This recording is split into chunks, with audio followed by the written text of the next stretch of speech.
Okay. All right. Good morning, everyone, and welcome to the PT on Ice Daily Show.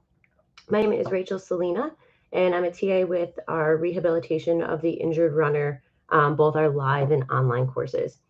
So today we're going to dive in a little bit to carbon plated running shoes, kind of why they exist, what people use them for, and then what actually does the research tell us about them in terms of are they actually doing something? Do we know anything injury wise for them? So we're going to dive into that. But first, I do want to let you know our next cohort of rehabilitation of the injured runner online is starting January 3rd. So our registration is open for that.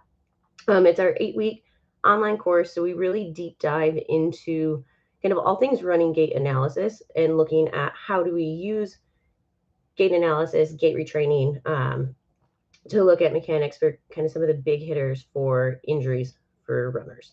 Okay, so if you're interested in that, again, it's open now. You can go to ptonice.com and sign up for that. We'd love to have you in that cohort. It starts the very beginning of the year, so just not July. That'd be far off. January 3rd. All right. So why carbon plated running shoes? This really piqued my interest about a month ago. So a month ago, I was in Indianapolis and I ran the Indianapolis Half Marathon, which was my first kind of venture back into long distance endurance racing in a couple years. Like I'd been doing marathons, and then in 2019, kind of was like, I need a change. So I stopped for a little bit, kind of came out of the running community just a tiny bit, focused a little bit more on CrossFit, and just hadn't done long distance. So I hadn't been in like a big race for a while. So then back to current day, a month ago, went to Indianapolis, and it was very noticeable to me that the type of shoes people were wearing was different than when I had been at New York Marathon in 2019.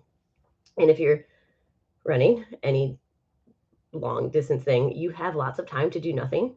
You're just running, so you have lots of time to like look at people's feet and look at people run, and that was what stood out to me. That everyone had kind of these like the fancy running shoes, like the ones that are really expensive, and they have like the little like pointy swoosh things and the cool looking ones.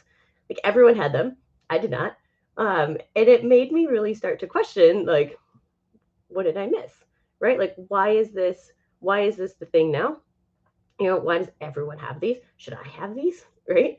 Um, and so when I came back, I wanted to start looking into like what do we actually know about them? Like, is it just a phase? Is it just an industry thing, or is there something to these? Like, are they going to provide benefit, whether it's from performance standpoint or injury prevention standpoint? Right.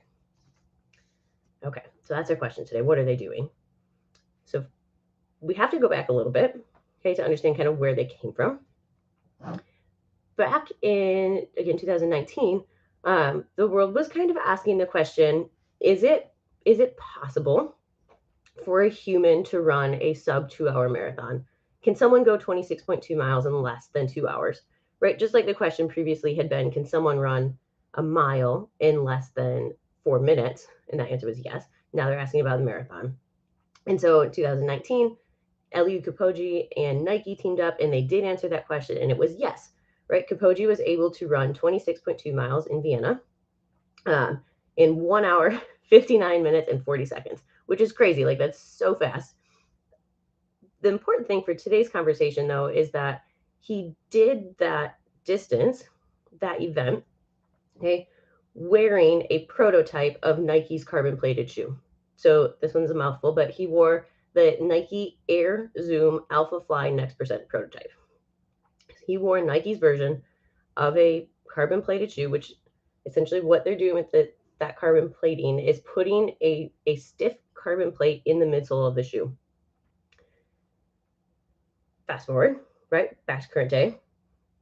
Every single major running shoe company has a version, if not multiple versions, of a carbon plated racing shoe.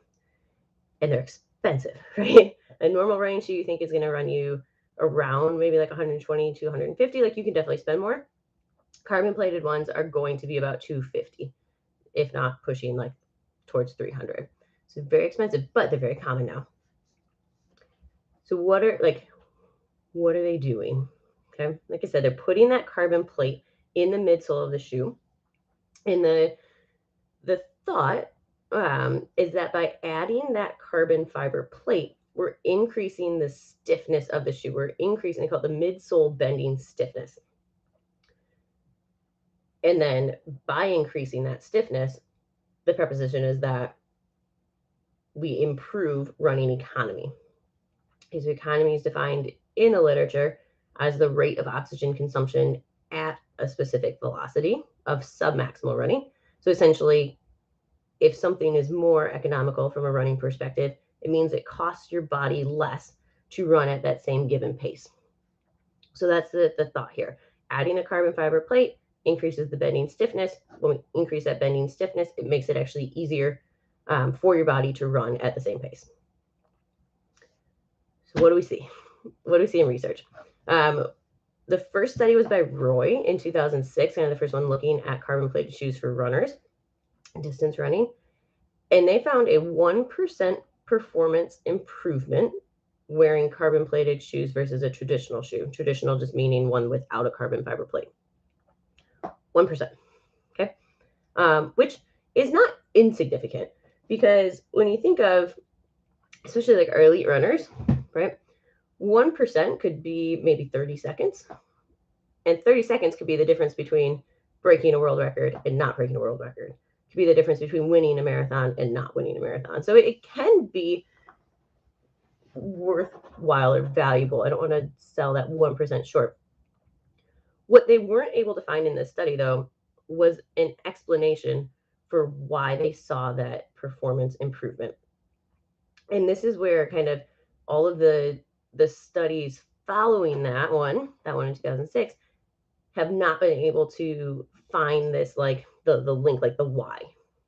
So you see that there's a performance improvement sometimes, but haven't been able to clearly explain why. So we haven't been able to find a physiological marker to explain it, meaning when we're looking at heart rate numbers, when we're looking at oxygen consumption, like they're not different from, there's not one that stands out as being, oh, this is what is changing when someone runs with these shoes. In the same way, we haven't been able to find a biomechanical difference where when subjects wear these shoes, they demonstrate this change in their mechanics, and that change is associated with what we generally think of for improved economy. We don't have that either. Like, we don't see necessarily an increased cadence. We don't see increased leg stiffness. We don't see decreases in vertical oscillation or center mass displacement. All these things that we would usually think of as contributing to a performance enhancement, we don't see.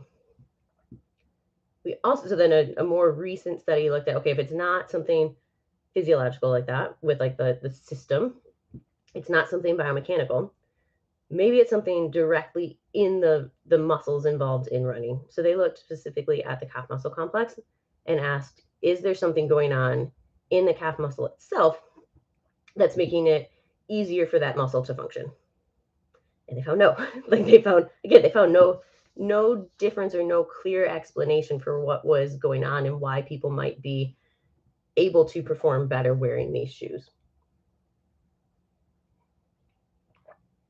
Okay, so then where does that leave us, right? Some of the studies have suggested, right, other explanations or other possible things to explain that explain the benefit. Okay, one of them is that there might be an optimal bending stiffness that varies on more individual characteristics. So what's optimal maybe for me might not be optimal for someone who is 100 pounds heavier than me, right? Or maybe someone with, a weaker relative calf muscle complex might need a different stiffness than someone who's very, very strong. So maybe it's some of those just personal variation that determines which shoe will be most successful for that person, which is why we see it kind of wash out when everybody is lumped into studies using the same shoe. The other thought is that maybe it doesn't actually have to do with the bending stiffness at all. Okay, like we think that's what this shoe is doing and why it's doing it, but maybe it's not. So one study proposed maybe it's the actual cushioning in the midsole. Maybe it has nothing to do with the plate, and it's just the cushion that Nike used in the original study. Maybe that's it. Okay. And then I think the final thing we need to consider from maybe a possibility, especially when stuff is gray and we don't have that like a full robust body of evidence, is that maybe there is some element of perception and placebo.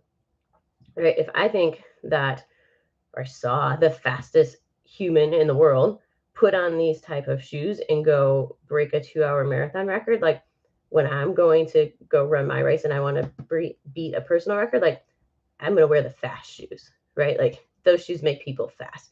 I think there's some of that probably involved, but we don't know. This is speculation. But helpful to keep in mind when we're thinking, what are these shoes actually doing and why do they do what they're doing? So then the big question comes down to like, is it worth it, right? Like if I'm going to spend this much money, what am I getting back for it? And I think it's still a maybe. Like we don't have a black and white answer. So maybe it might be worth it to you, to your patient, if your patient's asking you about these shoes. A possible, right, like 1% improvement might be worth it to some people.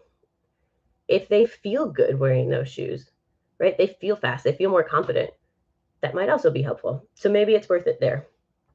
We still have to keep in mind that comfort is king for shoes, right? This we do know, especially from an injury perspective, the shoes that are least likely to be related to an injury or be a contributor to an injury in a runner are the shoes that are the most comfortable, right? Someone has to feel comfortable in the shoes that they're running in.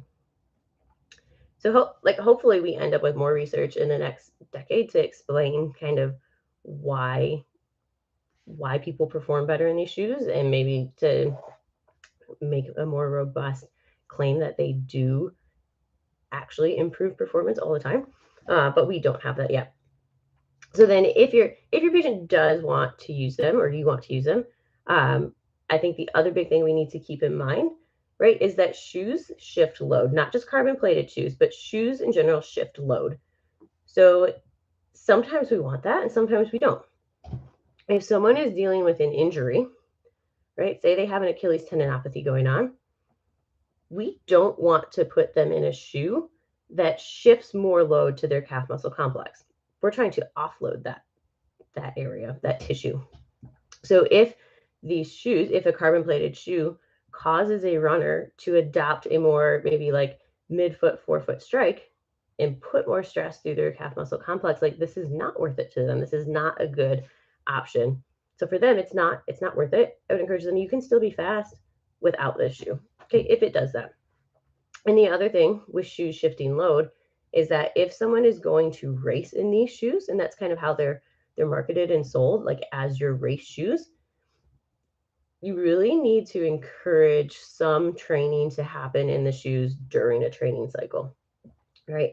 If someone is going and training, say they've been training for 12 weeks, they're doing 30 to 40 miles a week, and they're doing all of that training in a traditional running shoe, a non-carbon plated running shoe, and then they go race day, they put on their fast shoes, right, and they go run 26.2 miles in a very different shoe. They just have had two very distinct loading patterns, right? All the training in one thing, and now we're going to overload the system with 26.2 miles of a different pattern. Not that either pattern is wrong, they're just different. So it definitely encourage you to encourage your patients, if they want to use these shoes, to get some training runs in them. Like they don't have to do all of them, they don't have to do all their long runs in them, but getting some exposure to that shoe prior to using it to racing in. All right. So that's really it. It's just kind of a brushing the surface of what we know so far about carbon plated running shoes, which is not much yet. We know a lot about what they're not doing. So you get to kind of make your own choice for is it worth it, and help kind of guide your patients through that as well. Just being honest about what we do know and what we don't know, right? So while we're on the topic of racing though, especially marathons, ICE is going to do a marathon a year. Okay, we're calling it the Be About It Marathon. We're not hosting it, we're going to pick a marathon. But just as another way to be out there and kind of supporting our Be About It, fitness forward mindset, we want to do that. So if that's something you're interested, if you want to run a race with us, we have a Facebook group going. So you can comment on here or send me a message. We'll get you plugged into that group. We're going to decide on a race in the beginning of January. So let us know. We'll get you plugged into that. But otherwise, thank you for being here today. Thanks for listening. Thanks for letting me talk for a while about shoes. Have a great Friday and a great weekend. Thanks.